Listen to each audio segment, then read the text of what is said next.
You're with Julian on the Brown Note, going through 5 album reviews in one day, and it's getting late in the day now. And a review of Crazy Trip, which is an EP by Tomu DJ, and some EPs I think are albums, like the Sun Signature one from last year is for me too long and too substantial to be considered an EP, but this is definitely an EP. It's got no pretenses to more. And Tomu DJ's first album, Feminista, I haven't reviewed, but Half Moon Bay was one of my albums of the year and one of top 2 or 3 electronic albums of last year. This is definitely an EP, but it functions as a very well curated trip, and one that sort of has its bedrock in, I think, one of my favourite albums of electronic music, Midtown 120 Blues by DJ Sprinkles, and this sort of ambient warm bath that underpins this whole project. I'm really a big fan of that whole vibe. And as far as I know, I don't know much about Tomu DJ, apart from, I believe, there's Japan via California, I think Oakland, California, and Half Moon Bay was wonderful. So this one is much more short and aiming for a narrower sort of horizon, and it does start with that sort of DJ Sprinkles ambient house vibe as far as the sort of background bedrock synths go. But with more energy. It's not like ambient techno where it's just like it's sitting in the background. It's got a little bit more of a kick and insistence to it. Very strong first track, I thought. Loved it. Pretty funny. The second track is just a coda to the first track, but it's got some nice sort of mid-90s inner city like snare sounds to it. Bedroom DJ, the third track, is probably the highlight of the whole project, and it's got some strong vocals from Petty Getty, I think.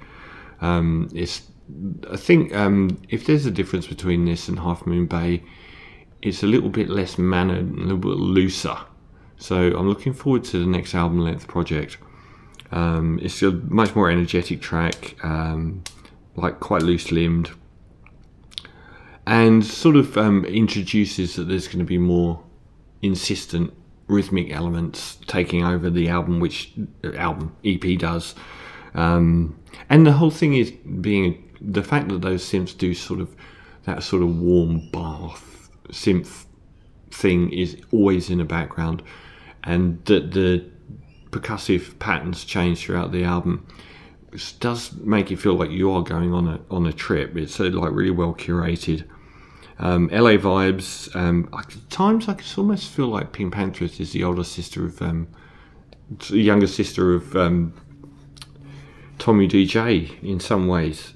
Pink Panthers is like got in this nightmare situation where she came out with this really sort of holistic look at the 90s rave scene and culture and made this emblematic music, and then everyone ripped her off, and it's like, there you go.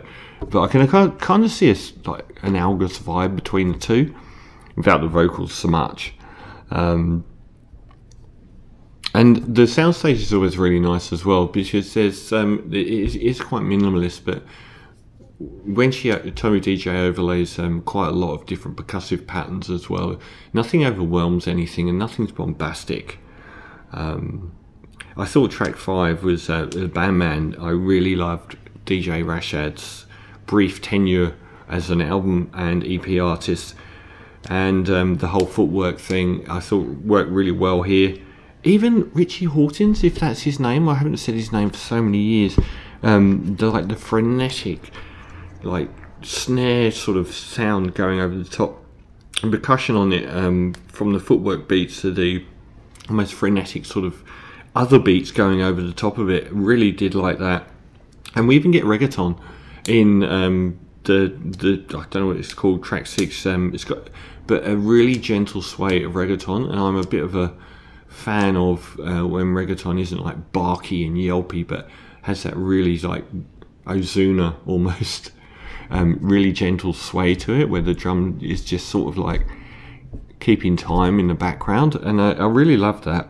And I thought both using that reggaeton with that sort of ambient warm bass synth and a gentle sway and the sort of like footwork beats showed two like avenues that Tomu DJ can go off onto. So, you know, as far as EPs go, it's better than the last FX Twin one, which was much more inconsequential.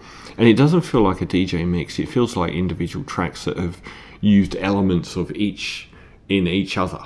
So another very strong Tomu DJ. It's not an album at all. It is quite short, but it's still really nice listen. And I'm a huge fan of anyone that wants to go down that Midtown 120 blues route. So I'm going to give Crazy Trip an 8 out of 10. And another really strong Tomu DJ release, and looking very much forward to a full length.